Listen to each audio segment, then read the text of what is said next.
السلام عليكم ورحمة الله وبركاته. الحمد لله وكفى وسلام على عباده الذين اصطفى. أما بعد فأعوذ بالله من الشيطان الرجيم. بسم الله الرحمن الرحيم. اقرأ باسم ربك الذي خلق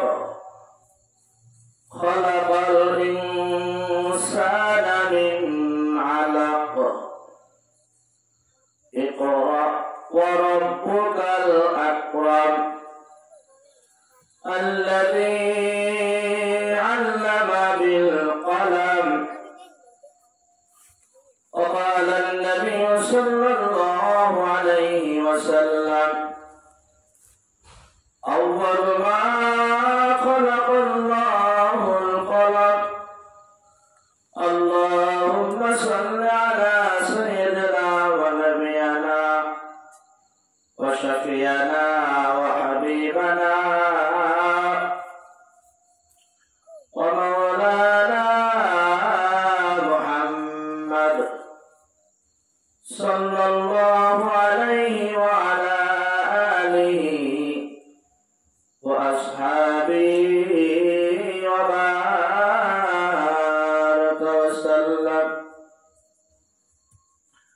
الحمد لله. আল্লাহ তাবারক ওয়া তাআলার দরবারে লাখো কোটি শুকর ও সুজুদ যে রব্বে করিম আপনাকে আমাকে দুনিয়ার সমস্ত ঝামেলা থেকে ফারেক করে জান্নাতের বাগিচায় আসার মতো বসার মতো তৌফিক দান করছে। এই জন্য সেই মহান সত্তার দরবারে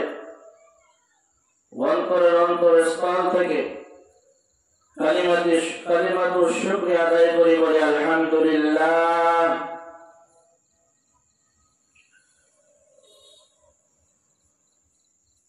আমি পবিত্র কালামুল্লাহ শরীফ থেকে সূরাতুল আলাকের 4টা আয়াত তেলাওয়াত করছি।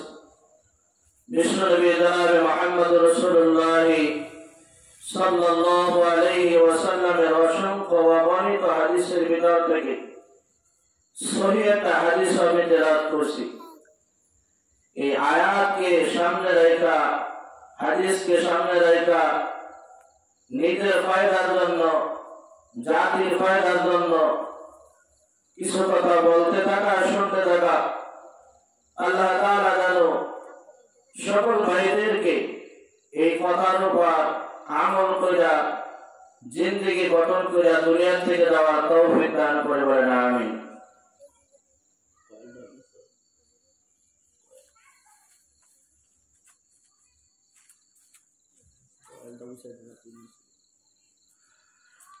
কিছু মানুষ এই দুনিয়াতে আছে যারা এই পৃথিবী নিয়ে সবসময় ব্যস্ত থাকে, শুধু সারাদিন শুধু দুনিয়া দুনিয়া, এই কিভাবে দুনিয়া কামাই করবে এই দুনিয়ার পিছনে লাগছে। না নামাজ আছে, না রোজা আছে, না হজ আছে, না জাকাত আছে। হালাল হারামের কোনো তমিজ করে না, শুধু সারাদিন শুধু দুনিয়া দুনিয়া দুনিয়া করে। কথা বলেন ঠিক কি? আজকে এত সুন্দর মজমা, জান্নাতের বাগিচা, এই বাগান কি প্রতিদিন মিলবে? প্রতিদিন মিলবে না। কথা বলেন ঠিক কি? কিন্তু এই কপাল ভরা কেন এই দামি মজলিসে আসার শুধু ভয় নাই, তৌফিক ভয় নাই। আল্লাহ রাসূল বলেন, মাইয়ুরিদুল্লাহু বিহি খায়রান ইউফাক্কিহু ফিদ্দীন।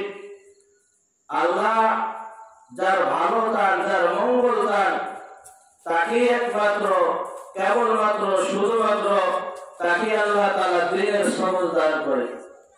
এই জন্য আমরা যারা আসছি আলহামদুলিল্লাহ, যারা মাইকে আওয়াজ শুনতেছি, যাদের সুযোগ হয় আমরা জান্নাতের বাগিচায় এসে বসে যাই, ইনশাআল্লাহ একদিন এই কথাগুলো কাজে লাগবে। এই সময়টুকু বেহুদা যাইবে না, এই সময়টুকু গুনার কাজে কাটাবেন না। কিয়ামতের ময়দানে মালিক যখন জিজ্ঞাসা করবে গোটা জিন্দেগির হায়াতের হিসাব পেশ করো, খোদা না খাস্তান তোমার আমল নামা যদি কোনো ভালো আমল না থাকে বলতে পারবো হায় আল্লাহ কানবাড়ি জামে মসজিদের উদ্যোগে তাফসীরুল কোরআন মাহফিলের ওইখানে আমি একদিন গেছিলাম, শুনছিলাম আলোচনা হযরত আলেম ওলামারা করছিল, আমি শুনছিলাম। আল্লাহ জীবনে কোনো ভালো আমল করি না মালিক, এই আমলটুকু যদি তোমার কাছে কবুল হয় এই ওসিলা করে আল্লাহ তুমি আমাকে মাফ করো। হয়তো বা হতে পারে এই আমলের কারণে আমার আল্লাহ তোমাকে মাফ করতে পারে। কথা বলে ঠিক কিনা? যেহেতু আল্লাহ তাআলা কিয়ামতের ময়দানে বান্দাকে মাফ করার জন্য বাহানা তালাশ করবে, ওসিলা তালাশ করবে, দেখে আমার বান্দাকে কোন সূরাতে কোন কায়দায় আমি আল্লাহ তাআলা মাফ করিয়া সোজা তারে চিরস্থায়ী জান্নাতের ভিতর পৌঁছে দিতে পারি কিনা। এই জন্য মালিক সবসময় চেষ্টা করবে। কথা বলে ঠিক কিনা?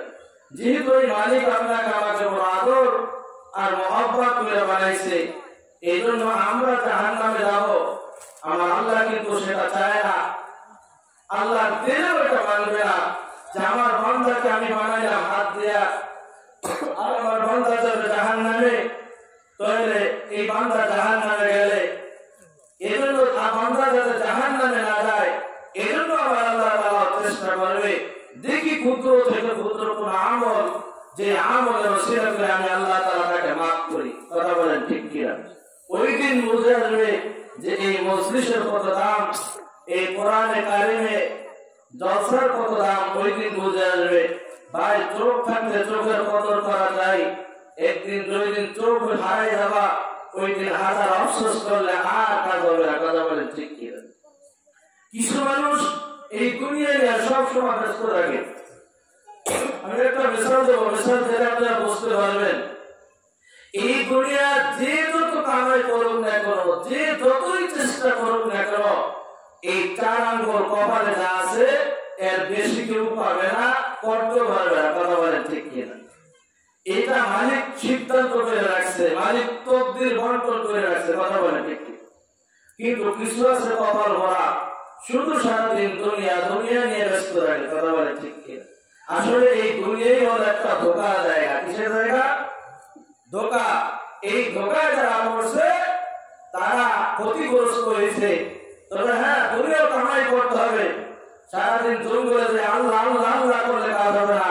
এই দুনিয়া আমার আল্লাহ তাআলা কামাই করার জন্য বলছে। কথা বলেন ঠিক কিনা? তো কামাই করার জন্য তরিক আছে না নাই?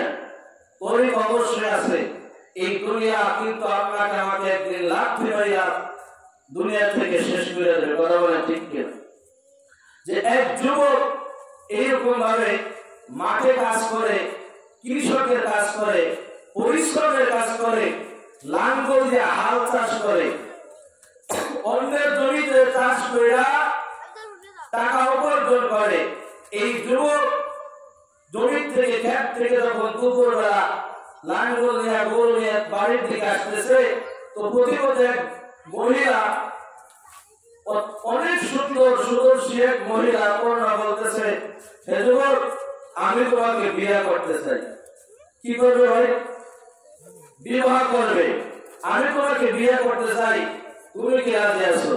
তো এই যুবক যখন দেখলো যে এত সুন্দর একজন মেয়ে আমাকে অফার দিয়েছে, আমি তো সাধারণ একজন দিন মজুরি কাম করা কৃষক শ্রমিক, আমার তো টাকা পয়সা তেমন কিছু নাই, কিন্তু এত সুন্দর একজন মেয়ে যখন আমার অফার দিয়েছে, অফার তো ছাড়া যায় না। কথা ঠিক কিনা?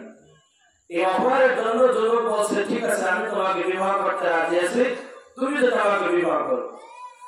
যেহেতু মেয়ে প্রস্তাব দিয়েছে, বলতেছে চলো এবার কাজের কাছে যাই। কাজের কাছে যাওয়ার পরে কাজী সাহেব এই মেয়েটাকে দেখা কাজী সাহেবের পছন্দ হয়ে গেছে। কি হয়েছে? কাজী সাহেবের পছন্দ হয়ে গেছে। কাজী সাহেব বলতেছে তুমি বিবাহ করতে পারবে না, এই বিবাহ আমি করব। এখন মেয়ে বলতেছে ঝগড়া করে লাভ নাই, চলেন বাদশার কাছে যাই, বাদশা যেই সমাধান দেবে সেই সমাধান আমরা তাতে কোনো সন্দেহ নাই। এবার এই মেয়ে, কাজী সাহেব আর কৃষক ওই যুবক, এই তিনজন চলছে বাদশার দরবারে। কার দরবারে? বাদশার দরবারে যাইয়া বলতেছে যে আমি যেহেতু বিবাহ করতে চাই, এই দুজন প্রস্তাব দিয়েছে, আমি তাদেরকে প্রস্তাব দিয়েছি, কিন্তু আপনি বিচার করে দেন কাকে বিয়ে করবো। এবার এই বাদশা জায়গা বলতেছে এই মেয়েকে আমি বিবাহ করবো। কে বিবাহ করবে? এখন পাত্র হয়ে গেল কয়জন? তিনজন। আর পাত্রী কয়জন? একজন। খুব মনোযোগ, দেহের কান দিয়ে শুনি। তো বলতেছে এই মেয়ে বলতেছে তোমাকে তিনজনের তো বিবাহ করা, একসাথে আমি বিবাহ করতে পারবো না, আর এটা সম্ভব না। একটা প্রতিযোগিতা হয়ে যাক, যে প্রতিযোগিতায় অংশগ্রহণ করবে ফার্স্ট হবে, আমি বললাম আমি তাকে বিবাহ করবো। তো প্রতিযোগিতা কি? তোর মেয়ে বলতেছে যে এইখান থেকে আমি দৌড় দেবো ওই সীমানা, ওই পর্যন্ত আমার পিছ পিছ তোমরা দৌড়াবা, যে আমাকে দৌড়ে শুইতে পারবে আমি তাকে বিবাহ করবো। তো সুন্দর প্রস্তাব করা ঠিক কিনা? তো এবার তিনজনে দৌড় দিছে, ওই মেয়েটা সামনে দৌড়াইতেছে। আল্লাহু আকবার। মেয়ে দৌড়াইতে দৌড়াইতে সীমানার কাছাকাছি যাইতেছে, দৌড়াইতেছে, দৌড় ছাড়ছে। পিছনের থেকে তিন পুরুষ ওই মেয়ের পিছে ছুটছে। কিছু দূর যাইতে না যাইতে ওই রাখাল যে সারাদিন জমিতে কাজ করত, ওই রাখালের মৃত্যু এসে গেছে। ওই রাখাল আর দৌড়াইতে পারে না, তার আর কোনো শক্তি নাই, তার আর কোনো সামর্থ্য নাই। ওই রাখাল কি করছে? ওই জায়গায় দুনিয়া থেকে চলে গেছে, ইন্তেকাল করছে। এবার প্রতিযোগিতা দুইজনার, কয়জনার বলেন? দুইজনার প্রতিযোগিতা চলতেছে দোস্ত। এবার কাজী সাহেব আর বাদশা সাহেব দৌড়াইতেছে ওই মেয়ের পিছনে। কিছু দূর দৌড়াইতে দৌড়াইতে এবার কাজী সাহেব দুনিয়া থেকে শেষ হয়ে গেছে। কি হয়ে গেছে? দুনিয়া থেকে শেষ হয়ে গেছে, মারা গেছে। এবার বাদশা ডাক দিয়ে বলতেছে হে মেয়ে দাঁড়াও, তোমার পরিচয় কি? তোমার বাড়ি কোথায়? তুমি কে বলো, তোমার পরিচয় আগে দাও। তোমার পরিচয় না দিলে আমি আর তোমার পিছে দৌড়াইতে রাজি না, কারণ আমার দুই ভাই দুনিয়া থেকে চলে গেছে, তারা তোমাকে ধরতে পারলো না। আমি বাদশা, আমিও যত চেষ্টা করি না কেন আমার বিশ্বাস হয়ে গেছে আমি তোমাকে ধরতে পারবো না। তুমি কে? তোমার পরিচয় আগে দাও। এবার বলতেছে বাদশা নামদার, আপনিও যদি আপনার হায়াত যত সময় থাকবে তত সময় যদি আপনি আমার পিছে দৌড়ান আমাকে ধরতে পারবেন না। কারণ কি? কয় তুমি কে? তোমার পরিচয় কি? কয় আমি হলাম দুনিয়া। আমি কি? আমি হলাম দুনিয়া। এই দুনিয়ার পিছে যারা দৌড়াইতেছে, একদিন দৌড়াইতে দৌড়াইতে হায়াত শেষ হয়ে যাবে, একদিন কবরের জগতে সে চলে যাবে। আর আফসোস করবে হায় আল্লাহ আমি কি করলাম, আমি কি করলাম, আমার জীবনে তো কোনোদিন ভালো আমল করতে পারলাম না। নামাজের জন্য আমার আল্লাহ তাআলা আল্লাহ হাবিবকে মেরাজের রজনীতে আল্লাহ বাড়ি দিয়া 50 ওয়াক্ত নামাজ দিয়েছিলেন। কথা বলেন ঠিক কিনা? এই 50 ওয়াক্ত কমাইতে কমাইতে 5 নিয়ে আসছে। এই 5 ওয়াক্ত নামাজ 5 বেলা আমি মসজিদে হাজির হতে পারলাম না। আমার মতো কপাল ভরা আর হতভাগা তোর হতে পারে না। ওই দিন আফসোস করবা আল্লাহ কুমত্তাকাতুর আত্তা সুরতুল মাকাবির। দুনিয়া দুনিয়া, সারাদিন শুধু দুনিয়া। এই কিভাবে দুনিয়া কামাই করবো বলে হাদিসের ভিতর আসছে, বলে যখন কবরে যাবে, কবরে যাওয়ার পরে এই কবরের মাটি যখন বনি আদমের গানে পড়বে, এই বনি আদম তখন বলবে এখন আমার সব কিছু আমি পেয়ে গেছে, আর আমার কোনো কিছু দরকার নাই। ও দোস্ত, কবরের মাটি ছাড়া এই বনি আদমের পেট আর ভরবে না। কথা বলেন ঠিক কিনা?